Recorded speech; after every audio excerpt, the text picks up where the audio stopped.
Recording studio Dhanuha.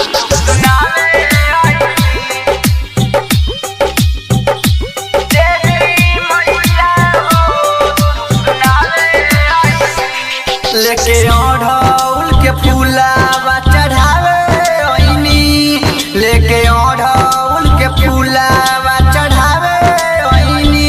देवी मैया हो दुख सुनावे ओइनी, देवी मैया हो दुख सुनावे ओइनी। लेके ओढ़ौल के फूलावा चढ़ावे ओइनी, देवी मैया हो दुख सुनावे ओइनी, देवी मैया हो दुख सुनावे ओइनी, देवी मैया हो। मिक्स बा रोशन रिकॉर्डिंग स्टूडियो धनुहा।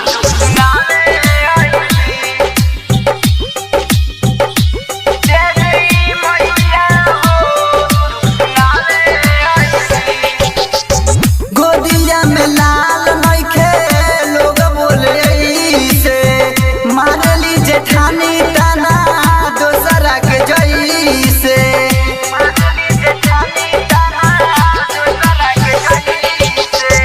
गोदिया में लाल नइखे लोग बोले ऐसे, मारली जेठानी ताना दोसरा के जइसे।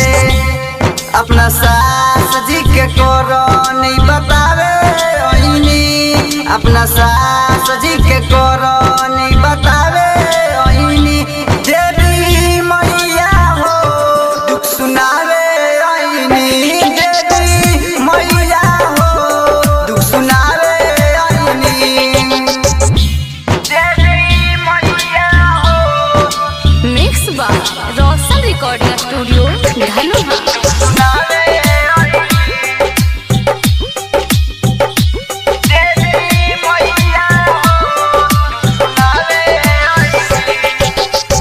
गोविंद रंगीला आइल बाड़ दरबार में, हम जितनी हाल लागल बाड़े कतार में।